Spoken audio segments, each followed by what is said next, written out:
The David Pakman Show at davidpakman.com. Welcome to the bonus show. We are back in studio, both Pat and I. A little bit of I think everything worked out fine yesterday, but we had to sort of decide on the fly how we were going to manage the snow, which, as has been the case for the last 2 winters here, not nearly as bad as predicted. And it's been a long time since we've been in studio together. I think almost a week at this point. I was starting to get separation anxiety. Right, because after Thursday, then I was remote on Monday, you weren't here on Tuesday, et cetera, et cetera. Right. Yeah, okay.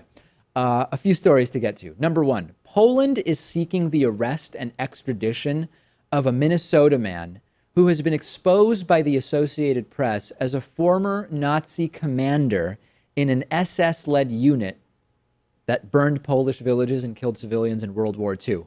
He is 98 years old. The evidence was gathered over many, many years, and it has now been determined that this is indeed the man that was a Nazi commander. Every time we have a story like this, Pat, you have some people who say, guy's 98 years old. Yes. Okay? Just leave it be. It's been long enough. Leave it be. I don't subscribe to that, and I don't subscribe to it for two reasons.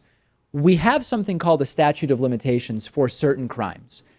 And there is not a statute of limitations for Nazi collaborating or war crimes, whatever. And number two, I think that what the correct thing is to do is you charge the person, you prosecute them, and then you can use their age as a consideration in sentencing. But you don't want to give anyone the impression that if you avoid capture long enough, you're good. And I mean, that consideration could lead prosecutors to just push for something like house arrest. Sure. Which at 98 years old, I mean, that's not really going to affect him in any way, you would think. We don't know how healthy he is at this point. Yeah. But, I mean, I think he should face some charges at the very So least. you agree with me on that one? Yeah, I mean, yeah, he's 98 years old, so I don't think, in a way, he's been able to run away from the law for so long that it kind of seems like he's already won in a certain sense. This is the counter argument, which is no.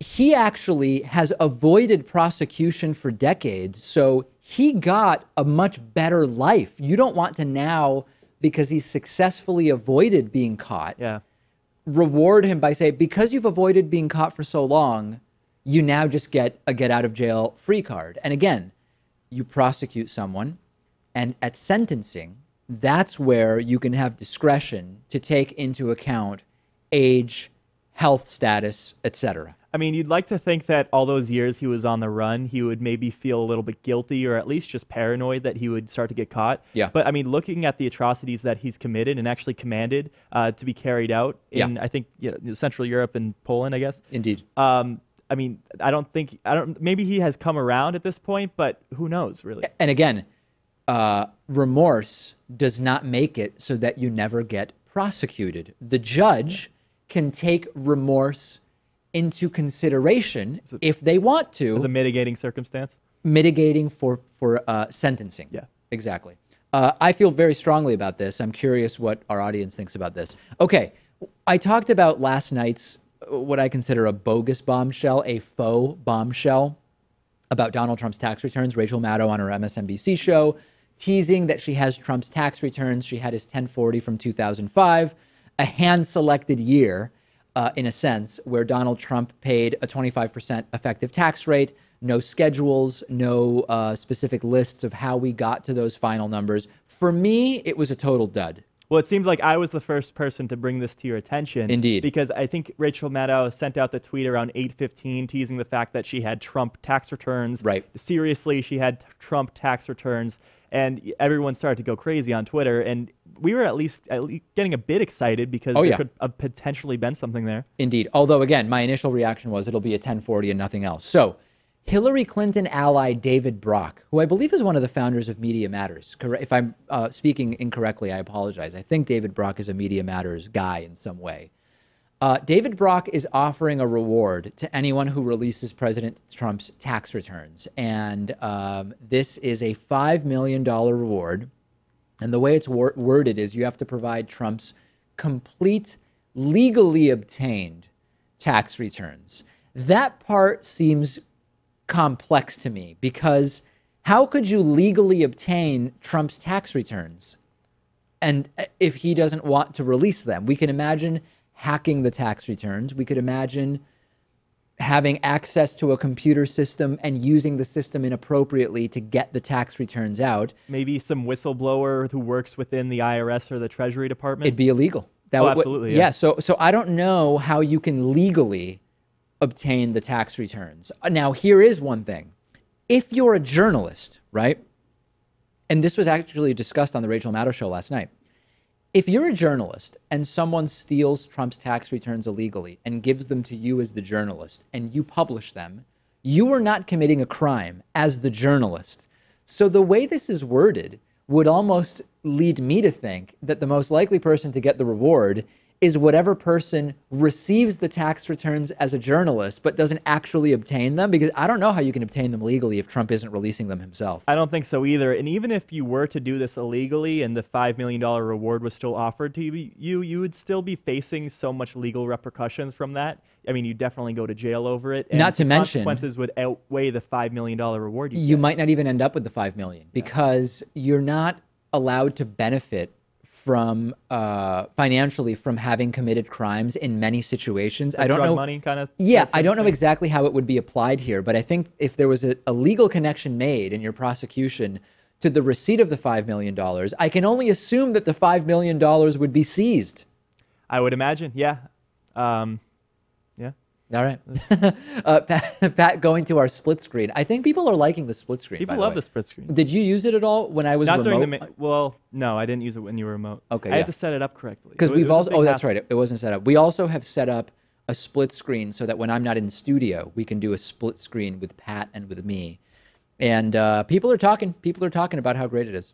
I remembered the point I wanted to make. Yeah. Which was that I think if someone is going to leak these tax returns, it's just going to have to be done out of a feeling of duty to country, and they really have to see them, and there's something incriminating in here. He has ties somewhere, not something trivial like he's not as rich as he says he is, or he's not as charitable as he says he is, but something that's actually a smoking gun for him being a Russian puppet or something like that. And I think their duty to country would have to take precedent over something like a financial reward or fame or anything else, and they may have to even be willing to go to jail over it. It crossed my mind that let's imagine someone gets access to Trump's tax returns, legally, illegally, whatever. So they have the tax returns. Now they have to decide, do I release these and risk prosecution or don't I? A smart person would probably look at them and try to figure out, is there something in here that is bad enough that I want to risk prosecutions? Like if I were to get the tax returns, not as a journalist, because then I think from what I've read, I'd be able to release them without legal risk. If I somehow hacked Trump's tax returns, I would look at them and I'd say, okay, is there anything here that would actually be a blockbuster? Because if there isn't, I'd probably be less interested in risking my livelihood, my freedom to release those tax returns versus if I find very good evidence of, you know, being beholden to Russian interests or whatever. I mean, this leaker could seek asylum in a country that's not particularly friendly with Russia or the United States. Yeah. And that could be a win for them. I mean, of course, they'd be living under so much stress, and that would be a terrible life to live. But if they think that that's worth it, sacrificing themselves for the good of the country, then that's their call to make. Yes, indeed.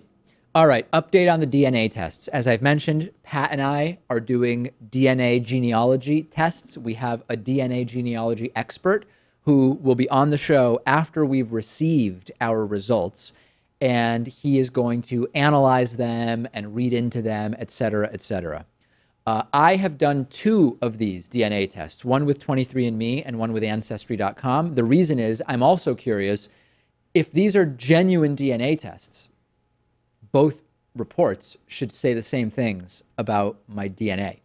And so we're doing it, number one, just to learn about what's in there, but also because if we have discrepancies between these 2 tests, someone's going to have some explaining to do. So I sent mine in last Thursday. Have you sent your test in yet? Let me just say first, if there is a discrepancy, you don't know which DNA test could be wrong in that case. No, we wouldn't know, but we would be able to do a story on it, and then I'm sure there would be, I'm sure both companies would want to claim they're correct. So I haven't sent it in yet. Oh, no. I haven't done the kit. Oh, yesterday it snowed something like 8 inches, and I didn't want to make the walk to the post office. Right, but you could have still collected the saliva sample. Yeah, that part was pretty daunting. I mean, I opened up the kit and I looked at it. How much do you have to spit in that thing? I mean, how long is that? There's a line. It takes under 5 minutes. So you could have potentially, that time that you spat during the live stream that I you could were have doing on collected Facebook. that, You yeah. could have used that as part of the sample. Yeah, sure. But you're distracting from. This isn't about me spitting on a live stream. I'll do it today. Yeah, I'll just do get it it out today. there because it does take 6 to 8 weeks, and we want your results at the same time that we get my results. Should I be filming myself doing this test, spitting into a tube? That's your call. If you want to get a little video of it for our next update, by all means. I'm not saying I'm going to send it anywhere. I but if opted someone not. wants it. I opted not to film myself spitting. I mean, you've had yourself spitting inadvertently. Yeah, on there's plenty camera of video already. of me spitting without trying to film myself spitting. I don't need deliberately filmed video. So, it could be 2 months until we have this segment because I just got an email yesterday that my kit was received by the lab and it's going into processing mode now. So that's the latest as far as that goes. We will get the interview lined up, et cetera, et cetera. What would be the most interesting thing that you would be surprised by if your test revealed in the report? I don't know. I mean, I know I'm Irish and Lebanese, and I think that's kind of a boiled down version of what I am. The Irish part, I mean, I would imagine there's some Scottish and English in there because the British Isles are so small that there must have been some travel within those islands. And then Lebanese, I mean, you're at a point in the world that's so closely connected to Africa and Europe and Asia and everywhere else in that region. So, I mean, there could have been a lot of travel there. I mean, who knows what my ancestors were up to? Yeah, indeed. I'm interested. My dad's wife did one of these, my stepmom, and she is not, to her knowledge, Jewish, but her results came back and she has some European, Ashkenazi Jewish ethnicity. And it was a very small amount, and the interpretation of the report said that this basically means there was probably one Jewish ancestor in her lineage, not something that she had any idea of. So that was interesting. Otherwise, it was pretty unsurprising. She's from Spain. The results were mostly she's, of Iberian background with some general Southern European background. Nothing hugely surprising except for that. I wonder how much generations this thing goes back to, because I don't know if you can if you can really tell whether it's just one person in your past or if it's very, very far back in your past and there's a bunch of people that contributed. That's a good question. The report claimed to be able to say that because of the percentage in her DNA, by going backwards and doing the math, it meant that there was one Jewish person in the 1750s. That's what it claimed to say. Obviously, if this goes back all the way, then it would say everybody's African. So, Right. there must be some limit to what these can show. So, yeah, we'll have the results. I think people will find it interesting. Anything else we want to say about it? No, I mean, I tend to think this is going to be something we can believe because I'd imagine even if they don't say that you're 100% Ashkenazi Jewish or something, they're not going to just make up that you're Chinese or African. No, right? no, I doubt that they would make it up. I'm genuinely interested in the results because I assume that they are real, but I am doing 2 different companies' DNA tests in case somebody is just coming up with an interesting narrative, right? Would you like to find something else in there? That would be very cool. Yeah, that would be very, very interesting. I mean, if it turned out I was Sri Lankan, that'd be fascinating, right? I mean, that would be extremely interesting. You could start identifying yourself as a Sri Lankan Jew Yeah. who's also Argentine American. Right. Is that correct? Well, I mean, I'm Argentinian by nationality, but being an Eastern European Jew by ethnicity, as far as I understand, there would not be anything ethnic because my family that moved to Argentina did it in the last 3 to 4 generations. So,